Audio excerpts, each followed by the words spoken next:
আমি রাশেদ। 2021 সালের আগস্ট মাস। তখন বর্ষাকাল। পত্রিকায় একটা ছোট খবর আমার চোখ টেনেছিল। সুন্দরবনে পর্যটকদের দল পথ হারালো, গাইডের রহস্যময় মৃত্যু, 14 ঘন্টা পর উদ্ধার। প্রথমে ভেবেছিলাম হয়তো সামান্য একটা দুর্ঘটনা, কিন্তু যখন বনকর্মী আর বেঁচে ফেরা পর্যটকদের কাছে ঘটনা শুনলাম, তখন বুঝলাম গল্পটা শুধু পথ হারানোর নয়, এটা সুন্দরবনের ভেতরের অজানা এক শক্তির ডাক। মোট 11 জনের একটা দল সুন্দরবনে ঘুরতে গিয়েছিল। ঢাকার দুটো পরিবার এবং অ্যাডভেঞ্চার প্রিয় 4 জন তরুণ তরুণী। তাদের গাইড ছিল রমিজ। তার চেহারায় সুন্দরবনের অভিজ্ঞতার ছাপ স্পষ্ট। সে গর্ব করে বলতো, স্যার, এই বনের হাঁটার পথ আমার বাঘের ছাপ হাঁটার পথ আর বাঘের ছাপ আমার সব মুখস্থ। তারা যাত্রা শুরু করেছিল খুব ভোরে, যখন সবকিছু ভেজা আর শান্ত। তাদের উদ্দেশ্য ছিল হরিণ দেখা আর কিছু বিরল পাখির ছবি তোলা। রুটটা ছিল খুবই সহজ, একটা ছোট খাল ধরে একটু হেঁটে আবার দুপুরের মধ্যে লঞ্চে ফিরে আসা। বনকর্মীরাও বলেছিলেন এই পথে পথ হারানোর কোনো উপায় নেই। চারপাশে শুধু সবুজ আর নিস্তব্ধতা। মনে হচ্ছিল যেন বন গভীর ঘুমে ডুবে আছে। মাঝে মাঝে শুধু বানর আর পাখির আওয়াজ পাওয়া যায়। দলটি তখন হাসি খুশিতে মেতেছিল। তারা জানতো না এই হাসি তাদের শেষ আনন্দের মুহূর্ত। সময়টা দুপুর গড়িয়ে বিকেল। তারা ম্যানগ্রোভের গাছের শিকড়ে ভরা একটা সরু খালের পাশ দিয়ে হাঁটছিল। হঠাৎ রমিজ থমকে গেল। 12 বছরের অভিজ্ঞতা যেন এক মুহূর্তেই ধুলোয় মিশে গেল। রমিজের মুখে মুহূর্তের মধ্যেই হলুদ হয়ে গেল। চোখ দুটো বড় বড়, স্থির হয়ে তাকিয়ে আছে খালের উল্টো দিকের ঘন ঝোপটার দিকে। যেন সে এমন কিছু দেখেছে যা আর কেউ দেখতে পাচ্ছে না। ভয়ে তার গলা কাঁপছিল। সে ফিসফিস করে বলল, দাঁড়াও, সবাই দাঁড়াও, কেউ ডাকছে। একটা নৌকা আসছে আমাদের দিকে। কিন্তু না। সবাই অবাক হয়ে গেল। কোনো আওয়াজ নেই, কোনো নৌকা নেই, শুধু গুমোট বাতাস।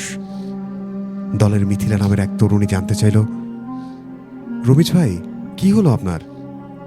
রমিজ কোনো উত্তর দিল না। সে হাঁটু গেড়ে বসে পড়ল। তার মুখ থেকে শুধু একটা স্পষ্ট শব্দ বেরোলো, পিছিয়ে যাও।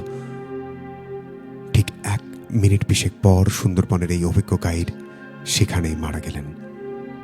ডাক্তারের রিপোর্টের কারণ লেখা হলো তীব্র স্ট্রোক।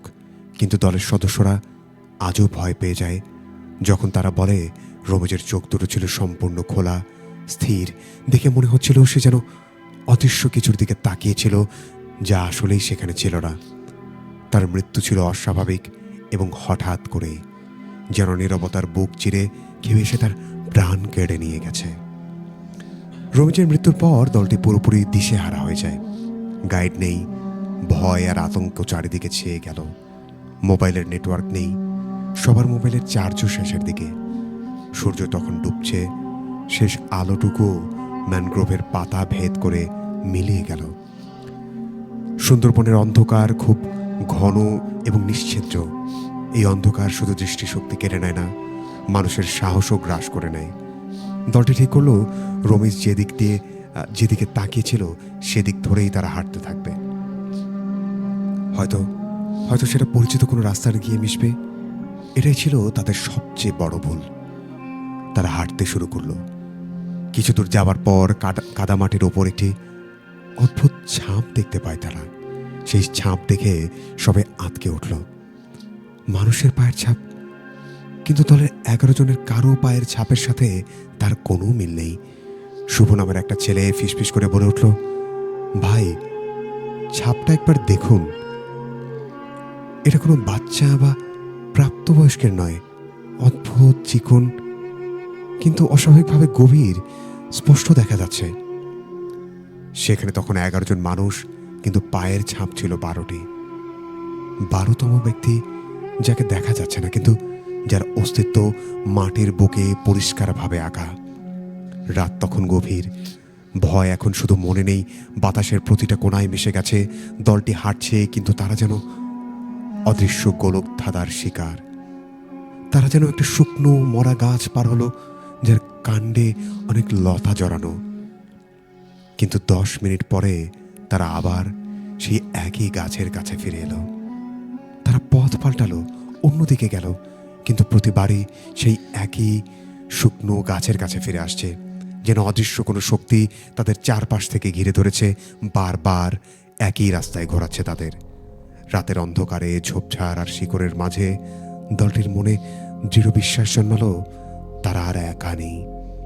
কেউ যেন তাদের চোখ আড়াল থেকে পথ দেখাচ্ছে, কিন্তু সে পথ যেন মুক্তির পথ নয়, বিভ্রমের পথ। তাদের সাহস ভেঙে চুরমার হয়ে গেল। রাত প্রায় 3টা। চারপাশের নিস্তব্ধতা আরও ভয়ঙ্কর পরিবেশ তৈরি করেছে। হঠাৎ নদীর ধারে পৌঁছালো। তারা কিছুটা স্বস্তির নিঃশ্বাস পেল। অন্তত নদীটা ধরে হাঁটলে তো কোনো গ্রামে পৌঁছানো যেতে পারে, এটা ভেবেই তারা স্বস্তি পাচ্ছে বারবার। ঠিক তখনই তারা দেখতে পেল নদীর বুক চিরে একটি নরম সাদা আলো ভেসে আসছে। সেই আলোয় কোনো উষ্ণতা নেই, কিন্তু তার চোখ দাঁতিয়ে দেওয়ার মতো।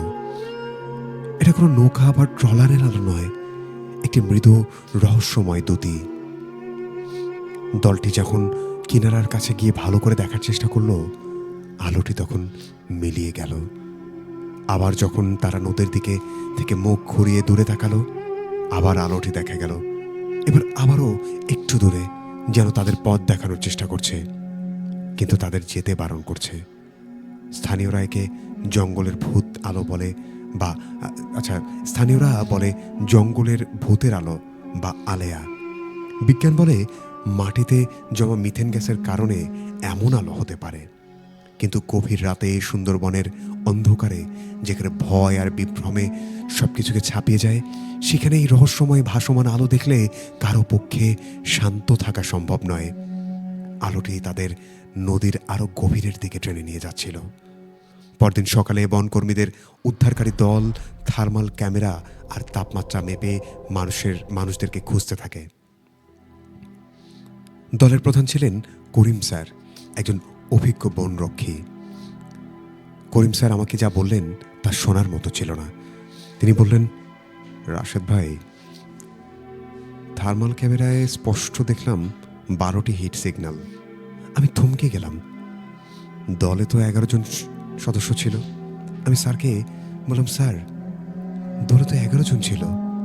তিনি তখন আমার চোখে চোখ রেখে, একটা গভীর আতঙ্ক ছিল তার দৃষ্টিতে। হ্যাঁ, সেটাই তো অস্বাভাবিক। 12তম সিগন্যালটা স্পষ্ট ছিল, কিন্তু সেটা একরকম অদ্ভুতভাবে ভাসছিল। আর ঠিক তখন আমরা তাদের কাছে পৌঁছে গেলাম এবং সিগন্যালটা ধীরে ধীরে মিলিয়ে যেতে লাগলো। এবং দলের 11 জন সদস্যই এই কথাটা বিশ্বাস করেছিল। কেউ বা নিশ্চিতভাবে তাদের পথ দেখাচ্ছিল, তাদের বিভ্রান্ত করছিল, কিন্তু সেটা মানুষের চোখে দেখা যাচ্ছিল না। এই 12তম সংকেতই হয়তো সেই দ্বাদশ পায়ের ছাপের অদৃশ্য প্রাণীটির। ভোর 5টার দিকে এই দলটি উদ্ধার হলো। সবাই ভেজা, ক্লান্ত, আতঙ্কে যেন পাথরের মতো জমে গিয়েছিল। তাদের চোখগুলো ছিল ফ্যাকাশে। তারা শারীরিকভাবে বেঁচে গেলেও মানসিকভাবে একেবারেই ভেঙে পড়ছিল। একজন ছেলে তখন ফিসফিস করে বলছিল, বিশ্বাস করুন, আমরা কোনো ভুল পথে যাইনি। প্রতিটা মুহূর্তে যেন মনে হচ্ছিল কেউ যেন আমাদের ভুল পথে ঠেলে দিচ্ছে, কেউ যেন অদৃশ্য দড়ি দিয়ে আমাদের বেঁধে বেঁধে টেনে নিয়ে যাচ্ছিল। রমিজের সহকর্মীরা সব জানতেন। তারা শান্ত গলায় বললেন, রমিজ আগে থেকেই আমাদের বলেছিলেন, সুন্দরবনে অদৃশ্য কিছু শক্তি আছে, যারা মানুষকে ডাকে। নিজেও ভয় পেত, কিন্তু পেটের তাগিদে শেষ পর্যন্ত এই বনের গাইড হয়েছিল সে। সুন্দরবন সত্যি রহস্যময়। এখনকার নীরবতার জল আর জঙ্গলের প্রতিটি বাঁক যেন অদেখা কোনো নিয়ম মেনে চলে। যারা এই ঘটনা প্রত্যক্ষ করেছেন তারা শুধু পথ হারাননি, তারা এমন কিছুর মুখোমুখি হয়েছিলেন যার কোনো বৈজ্ঞানিক ব্যাখ্যা ছিল না, যা আজও নেই। তারা এমন এক অদৃশ্য পথ নির্দেশকের শিকার হয়েছিলেন যার গন্তব্য কোনো মানব বসতি ছিল না, ছিল বনের আরো গভীরের দিকে নিয়ে যাওয়া। এই ঘটনাটি সুন্দরবনের বাস্তব ঘটনা অবলম্বনে লেখা। এবং শ্রোতা বন্ধুরা, আপনাদেরকে বলে রাখি, এই ঘটনাটি আমাদেরকে পাঠিয়েছিলেন রফিয়াদ আহমেদ রাদ, এবং যার সাথে ঘটেছিলেন এবং রাতকে যিনি এই ঘটনাটি বলেছেন তার নাম রাশেদ, অর্থাৎ এই ঘটনার মূল উপস্থাপক ছিলেন রাশেদ।